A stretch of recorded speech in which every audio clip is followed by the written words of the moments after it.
Welcome to the DCTV News at Noon program. I'm Kelsey Kiesling. And I'm Kendra Cook. Dolores County Broadcasting Network is the producer of DCTV with support from the Southwest TV Translator Association. If you have a news topic or event you'd like to see covered, give us a call. The studio number is 677-4119. Today's show runs Wednesday at noon, 3 and 6 p.m. and again is re-aired later throughout the weekend with the other weekday broadcast replays. Today is April 4th, 2018, and now the news at noon.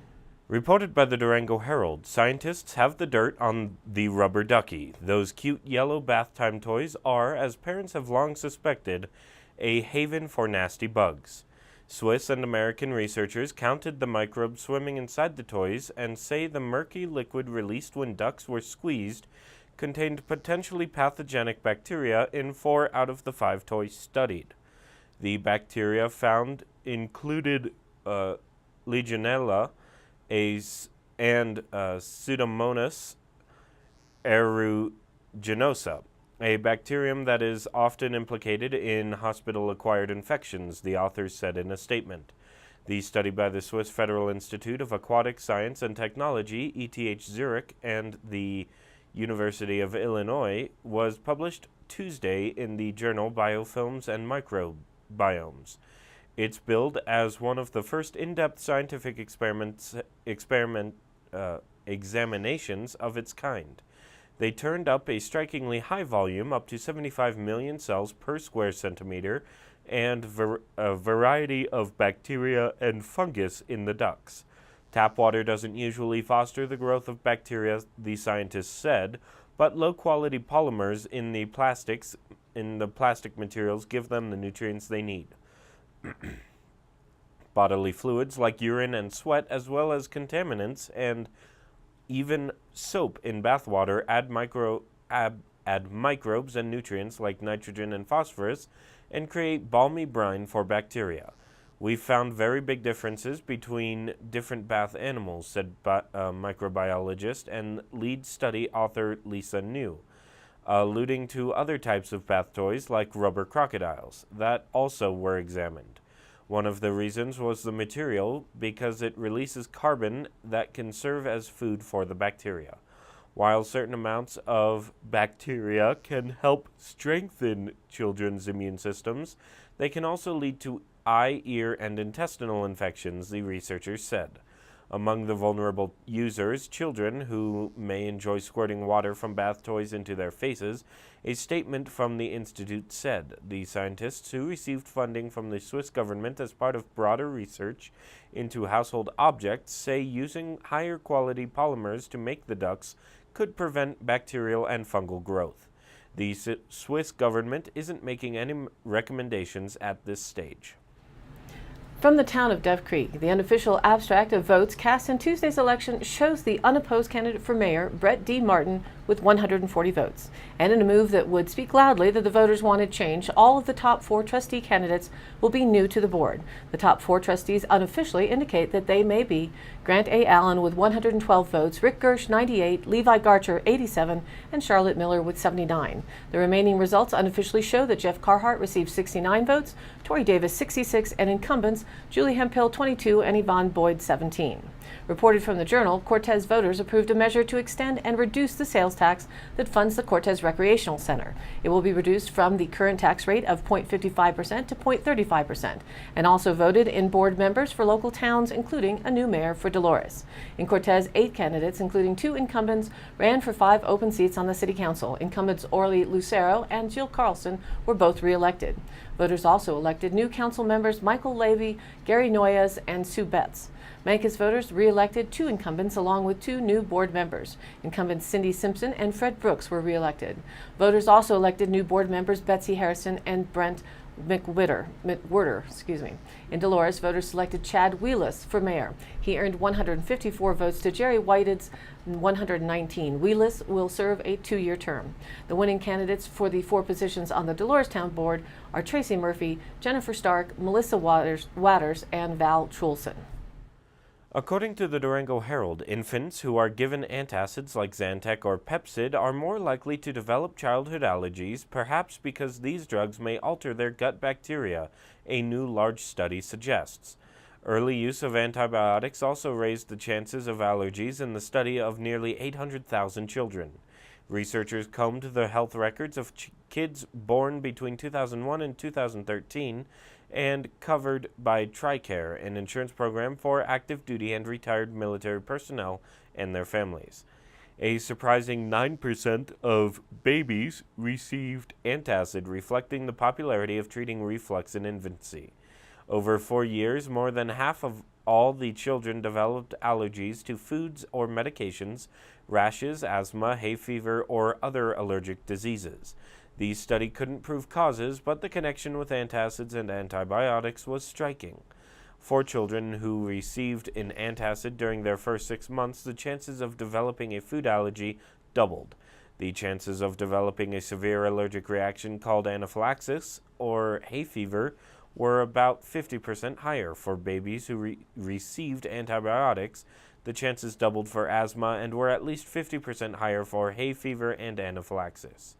The results were published Monday in JAMA Pediatrics. Study co-author and pediatrician Dr. Cade Nyland of Uniformed Services University said parents can try offering fussy babies smaller amounts of food more often and frequent burping during meals. Reported in the Durango Herald, State House Representative Barbara McLaughlin now has a challenger. Gunnison resident and retired Colorado Parks and Wildlife Game Warden Paul Jones announced Tuesday he will run for District 59 as an independent in the upcoming November election. I've never been in politics before, but I'm pretty excited by it, Jones told the Durango Herald. I'm hoping I can provide a voice for people in the district that are feeling left out. District 59 covers a chunk of southwest Colorado, including Durango, Pagosa Springs, Silverton, Ridgeway, Lake City, and up to Gunnison. McLaughlin, a Democrat, photo here, won the seat in 2016, beating incumbent J. Paul Brown, a Republican, by a 23,336 to 22,661 vote. The race was the most expensive House race in the state, with more than $311,000 raised between the two candidates. McLaughlin, who announced earlier this year she intends to seek re-election, previously had no known challengers. Jones and McLaughlin are the only candidates registered with the Colorado Secretary of State's office as of Tuesday. It's unclear if the Republican Party intends to put forth a candidate for the seat. Calls to Colton Black, head of the La Plata County Republicans, were not returned. Daniel Cole, communications director for the Colorado Republican Party, was attempting to determine if the GOP would field a candidate. Jones, a Montrose native who moved to Gunnison in 1995, said he retired from CPW last June and, frustrated by politics at both the state and national level, he wanted to help. Jones said he has always been a registered independent, which is fitting for a district that shifts back and forth between Republican and Democrat representatives.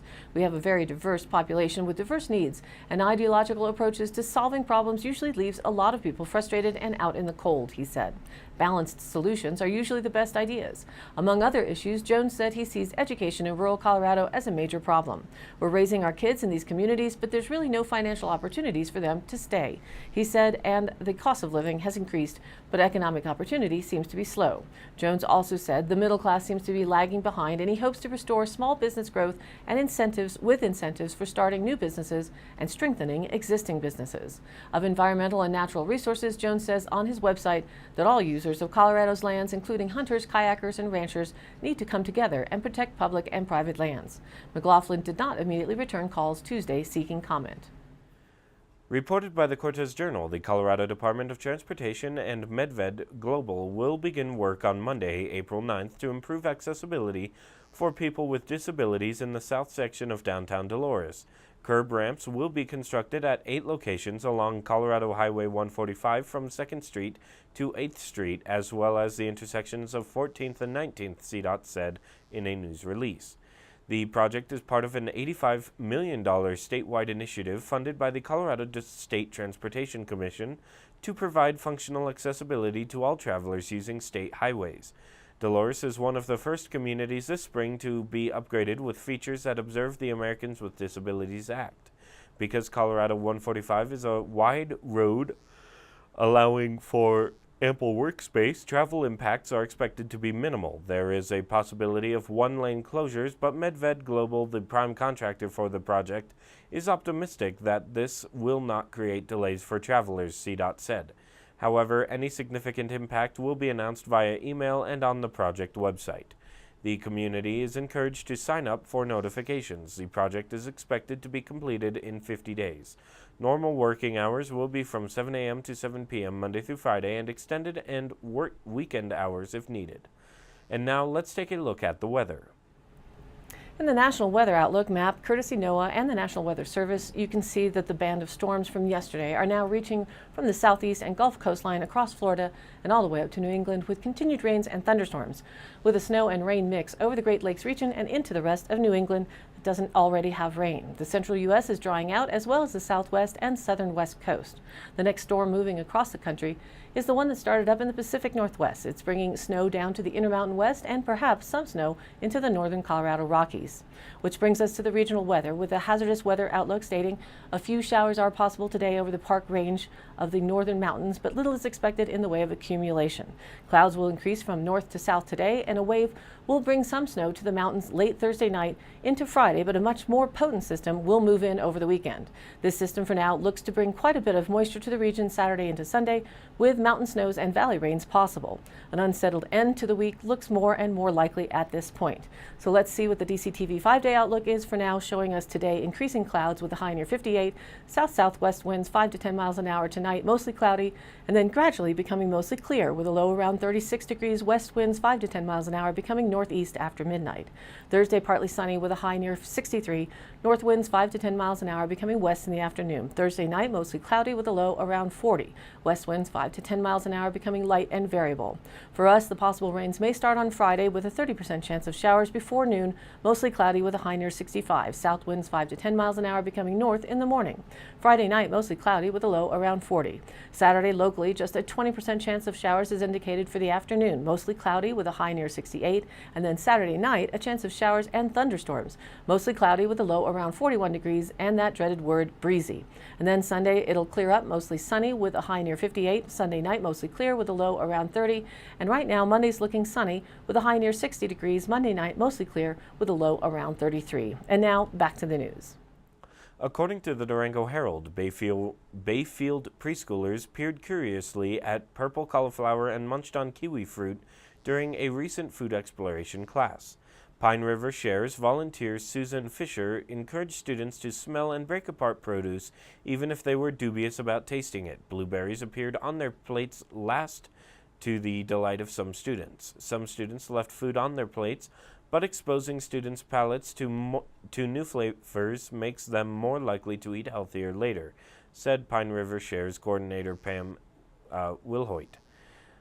Preschool food exploration classes in Bayfield and Ignacio are just one of many programs Pine River Shares, a nonprofit, has started to improve the health of residents from Vallecito to Sombrito, New Mexico, Wilhoit said. The work started 5 years ago when residents identified access to affordable, healthful foods as a major challenge during a town hall-style meeting. Since then, Pine River Shares has given away thousands of backpacks stuffed with food to school children and food boxes to needy families. But the nonprofit doesn't want to meet short-term needs forever. It wants to create a thriving, food-secure community. From the Durango Herald, photo Jerry McBride. Ewing Mesa could be home to a music venue, trails, campsites, and other attractions in addition to the planned multi-use events center. The city will host its first public meeting dedicated to planning development on Durango Mesa Park on Thursday and expects to gather ideas about the community's vision for the property, Parks and Recreation Director Kathy Metz said. The city's projects would complement the multi-use events center La Plata County is planning.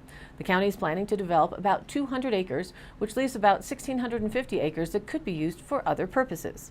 Co-founder of Mercury Payment Systems, Mark Katz, bought 1,850 acres on Ewing Mesa adjacent to Horse Gulch in 2015 and announced plans to donate it for public use. The property that is not donated to the county for the event center is intended to be donated to the city, Metz said. The city plans to complete a high-level area plan for the property by summer. During meetings for the multi-use event center, residents expressed a desire for an outdoor music venue, bike park, and campsites to stay near their livestock, Metz said. She expects some of of those ideas will come up again, but the city is also open to other suggestions. She also expects that the plan can help meet some of the desires expressed in a Parks and Recreation survey. The city is also updating its 5-year strategic plan, and residents will have an opportunity to present their ideas to 3 city advisory boards on Wednesday. The plan lays out the possible timing of large construction projects such as putting in new Rotary Park restrooms and rebuilding the Animas River Trail from River City Hall to the swinging bridge. The Parks and Recreation Master Plan the city is also updating focuses on long-range goals, while the strategic plan is updated annually. The strategic plan is a way for us to check in, Metz said. A draft of the strategic plan is available on the city's website at durangogov.org. According to the Cortez Journal, a movie about the 1925 diphtheria epidemic in Nome, Alaska, and the subsequent serum run by Dog Sled Team was filmed in Silverton last spring. The Great Race is scheduled to be released in October and is one of about 5 movies shot in the area over the last year. The recent surge in filmmaking in Silverton is embraced by the community, said Deanne Gallegos, executive director of the Silverton Chamber of Commerce. Gallegos described Silverton as a turnkey set that attracts filmmakers because of its versatility. The film industry provides an economic boost for Silverton's economy, especially during the difficult shoulder season, and an opportunity for locals to get in on the action. Winter scenes for The Bay House, a movie about a politician losing an election in the wake of scandal, finished filming in Silverton over the weekend. Upcoming film projects in Silverton include Freak Power, a movie about Hunter S. Thompson's 1970 campaign for Pitkin County Sheriff, and The Ballad of Buster Scruggs, a Coen Brothers Western Netflix series. From the Cannabis.co, photo by staff. The man behind Blue Moon Belgian Wheat Ale wants consumers to drink more beer, so his new suds sub out alcohol for THC. Brewmaster Keith Villa on Wednesday unveiled his latest beer venture, Surya Beverages, an Arvada, Colorado-based firm developing a line of non-alcoholic cannabis-infused craft beers. I've been seeing firsthand where consumers are drinking less and less beer and opting instead for wine, spirits, sparkling water, or even cannabis, said Villa, who retired in January from a 32-year brewing career with Coors Brewing Company, Molson Coors, and Miller Coors. This is an alternative to regular alcoholic craft beer. Surya partnered with Colorado cannabis firm Ibu to dial in cannabinoid formulations providing consumers sensations such as relaxation, bliss, or uplift. Ibu specializes in tailoring cannabinoid extracts and formulations for cannabis-infused consumer products or medicines. CEO John Cooper told The Cannabist he started Ibu to solve a vexing issue for cannabis consumers. The Blue Dream they were buying from one dispensary could generate wildly different sensations than the Blue Dream bought at the next shop down. Ibu's recent efforts to have cannabinoid infusions deliver consistent and specific sensory experiences really gives a person control over the experience that they're having, he said. On its face, Surya will look much like a craft brewer. Villa will develop a couple of types of beer, likely an American-style light lager, perhaps an Imperial IPA, and most definitely a Belgian-style wheat, and then put them through a de-alcoholization process. The alcohol-free suds will then be sent to a licensed cannabis manufacturing facility where they will be infused with Ibu's proprietary formulation of water-soluble cannabinoids. From there, the brews can be shipped to licensed dispensaries. While cannabis beverages currently represent a sliver of the market share of state-legal marijuana products, sales of infused colas and waters have steadily increased. It remains illegal for alcoholic products to contain marijuana or certain parts of the hemp plant, leaving brewers to come up with crafty solutions. Surya plans to start selling its beers in Colorado by the end of the year and is targeting licensing arrangements in other adult use markets such as California, Massachusetts, Nevada, and Oregon for 2019. And now for the Dolores County Sheriff's Roundup for the week of March 26th through April 1st. Deputies follow up on a report of a suspicious vehicle on a county road. Dove Creek Animal Control was notified of a brown and black dog with a red collar loose in the neighborhood of Highway 491 and East Street. A semi-trailer that had broken in half was limped into the old Sundial parking lot by the driver. It partially blocked one lane of northbound traffic for several hours. A Dolores County deputy and the Colorado State Patrol were on scene until a wrecker could arrive. That concludes today's roundup. Stay tuned for continued updates. Today's High Canyon Country Happenings. Discover what life on a farm is like as you taste the flavor of the region. Learn firsthand how farmers live and work the land to produce crops and other crafts from their hard work. Discover how agriculture has shaped Montezuma County, Colorado, all the while taking in the beauty of this high desert topography. See historical sites and lunch in this gorgeous high desert country while learning about the local agriculture and the people who call it home. The dates are for farm tours Monday, May 7th from 9 a.m. to 4:30 p.m. and the ranch tours on Friday, June 8th from 9 a.m. to 4:30 p.m. It's $100 per person, includes transportation, tour guide, lunch, and local wine beer tasting. Discounts are available for children and groups. Purchase your tickets online at cortezculturalcenter.org. April 7th at the Sunflower Theater in Cortez, there's a performance by Flagship Romance. Starting at 7 p.m., admission is $12. It says, as the Florida-based harmonic alternative folk duo, Flagship Romance, Sean Fisher and Jordan Jackson live, work, and annually travel tens of thousands of miles together, deeply in love with each other and the process of bringing their emotionally powerful music to the people. It is an inspiring union of hearts, minds, and souls that entrances all who encounter them and their art. For more info, go online to sunflowertheater.org. And all of these happenings are posted on the DCTV News at Noon Facebook page, along with the YouTube replays, weather, original stories, and local posts. To share your event or information, contact us by email dcbnnews@gmail.com or call the station 970-677-4119, and we'll be sure to get your news on air. Thanks for tuning in. News at Noon airs at noon Monday through Thursday and then is rebroadcast at 3 and 6 p.m. on each of those days. The weekday news shows are then replayed throughout the weekend as well. And be sure to check us out on social media. That's Facebook page DCTV News at Noon. Please like us there and share it with a friend. For Kendra Cook with DCTV and the News at Noon program out of Dove Creek, USA, I'm Kelsey Kiesling. Thanks for watching.